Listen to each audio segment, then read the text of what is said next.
Right, నమస్తే, welcome to Andhraprabha.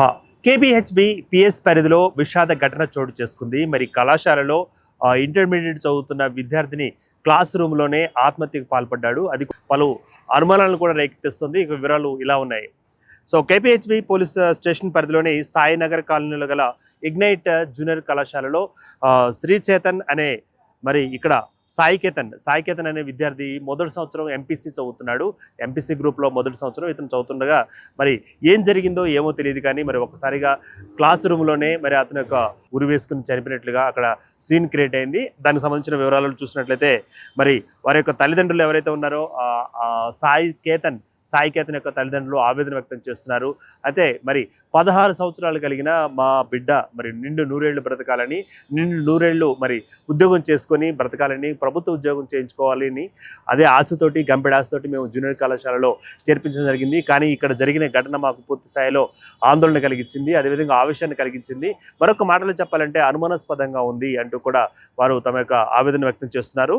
ఇక తమ కుమారుడిని కళాశాలలో చేర్చే ముందు కూడా ఏం జరిగిందో ఘటన మరి వివరాలు మనకు అందుతున్నాయి. సో దీనికి సంబంధించి కళాశాలలో చేర్చే సమయంలో ఈ క్యాంపస్లో ఫస్ట్ ఇయర్ విద్యార్థులను మాత్రమే ఉంచుతామని చెప్పినట్లుగా మరి యాజమాన్యాన్ని గురించిన మాట చెబుతున్నారు. అదేవిధంగా యాజమాన్యం చెప్పిన మాట తప్పి ఇందులో సెకండ్ ఇయర్ విద్యార్థులను కూడా చేర్చడంతో ఫస్ట్ ఇయర్, సెకండ్ ఇయర్ విద్యార్థులు అందరూ కలిసి అక్కడే చదువుతున్న క్రమంలో మరి ఒకవేళ తమ కుమారుడిని ర్యాగింగ్కి గురి చేసి ఉండొచ్చు అన్న అనుమానాలు కూడా మరి పూర్తి స్థాయిలో వ్యక్తం చేస్తున్నారు. దీనికి సంబంధించి మరి ఇంకా చూసినట్లయితే సెకండ్ ఇయర్ వాళ్ళను కూడా క్యాంపస్లో కలపడంతో ర్యాగింగ్ జరిగి ఉండవచ్చని మరి తండ్రి బలరాం, అంటే సాయికేతన్ యొక్క తండ్రి బలరాం కూడా ఆవేదన వ్యక్తం చేస్తున్నాడు, అనుమానం కూడా వ్యక్తం చేస్తున్నాడు.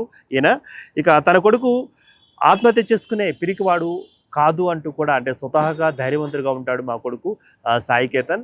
మరి ఈ సాయికేతన్ ఈ విధంగా చనిపోవడానికి వెనక గల కారణాలు ఏమిటి? ఒకసారి ర్యాగింగ్ ఒకవేళ జరగబట్టే సెకండ్ ఇయర్ విద్యార్థులు మరి ఫస్ట్ ఇయర్ విద్యార్థులను ర్యాగింగ్ చేయబట్టే ఈ విధంగా ఇట్లా జరిగి ఉండొచ్చు అంటూ కూడా తన యొక్క అనుమానం వ్యక్తం చేస్తున్నాడు బలరాం. అదేవిధంగా తన తల్లి ఎవరైతే ఉన్నారో ఆమె అయితే కన్నీరు మున్నీరు అవుతోంది. మరి ఈ ఘటనకు సంబంధించి పూర్తి వివరాలను మరి ఆమె చెప్పలేని పరిస్థితి. అయితే తండ్రి మాత్రం ఒక స్టెప్ ముందుకు వచ్చి మీడియాకు కూడా తమ బిడ్డ ఎవరైతే సాయికేతన్ ఉన్నాడో అతన్ని మరి ఇంటర్మీడియట్ ఫస్ట్ ఇయర్లో ఇక్కడ చేర్పించడం జరిగింది. గంపెడాసలతోటి మేము ఇక్కడ చేర్పించినా కూడా మరి మధ్యలోనే మిగతా జీవిగా, అది కూడా క్లాస్ రూమ్లోనే అతను మిగతా జీవిగా మారడం ఎలా తీసుకోవచ్చు అని చెప్తూ కూడా ఆ విషాదాన్ని జీర్ణించుకోలేని పరిస్థితి మనకి కనిపిస్తుంది. ఇక తమ కొడుకు చాలా స్వతహాగా ధైర్యవంతుడని, పిరికివాడు కాదని, ఆత్మహత్యకు పాల్పడే స్థాయి వాడిది కాదంటూ కూడా చెబుతున్న మాట మనం ఇక్కడ గమనంలో ఉంచుకోవాలి. అదేవిధంగా మరి తన కొడుకు చనిపోయిన విషయాన్ని కూడా కనీసం తమకు తెలియకుండా దాచిపెట్టారని కాలేజీ యాజమాన్యం మీద మరి వారు ఆవేదన వ్యక్తం చేస్తున్నారు, కోపం వ్యక్తం చేస్తున్నారు. మరి తమ బిడ్డ చనిపోయాడన్న విషయాన్ని ఎందుకు మాకు తెలపలేదు అంటూ కూడా డైరెక్ట్గా గాంధీ మార్చురీకి ఎందుకు పంపించారంటూ కూడా మరి వాళ్ళు తమ యొక్క అభ్యంతరాన్ని వ్యక్తం చేస్తున్నారు. సో కనీసం తమకు తెలియకుండా మృతదేహాన్ని గాంధీ ఆసుపత్రికి తరలించడం ఎందుకు జరిగింది ఇలా అంటూ కూడా వారు ప్రశ్నిస్తున్నారు. అయితే కిటికీకి గురి వేసుకొని మరి చనిపోయాడు అని తమకు యాజమాన్యం చెప్తుంది, కళాశాల యాజమాన్యం చెప్తుంది, అంతే తప్ప మరి పూర్తి స్థాయిలో ఏం జరిగింది అన్నది చెప్పలేదు. సో మీ కొడుకు ఇలా ఉరివేసుకుని చనిపోయాడు, కిటికీలోంచి ఉంచి తన యొక్క మరి ప్రాణాలు వదిలాడు, అందుకని మేము గాంధీ మార్చుకి పంపించామంటూ కూడా యాజమాన్యం నుంచి వచ్చిన మాటగా మరి మృతుని తండ్రి బలరాం కూడా చెప్తున్నమాట. దీని మీద మాకు పూర్తి అనుమానాలు ఉన్నాయని చెప్తున్నాడు. అట్లాగే మరి పోలీసులకు అటు యాజమాన్యం కలిసి తమకు న్యాయం చేస్తుంది, అంటే ఇక్కడ యాజమాన్యం మీద అనుమానాలు వ్యక్తం చేస్తున్నారు. మరి పోలీసులైనా కనీసం వచ్చి మనకు యాజమాన్యం తరపు నుంచి మరి ఏం జరిగిందో ఎంక్వైరీ చేసి మా కొడుకు ఎట్లా చనిపోయాడు, మరి దీనిగల వెనక కారణాలు ఏంటి ఒకసారి మరి న్యాయం చేసే మీరు ప్రయత్నం చేయండి అంటూ కూడా పోలీసులను వేడుకుంటున్నాడు. అయితే ఇక్కడ పోలీసులు కూడా యాజమాన్యంతో కలిసి కుమ్మక్కయి తమకు అన్యాయం చేసేందుకే ప్రయత్నించారు, అందుకే ఇలా జరిగిందంటూ కూడా బలరాం గట్టిగా మరి చెప్పడం జరుగుతుంది.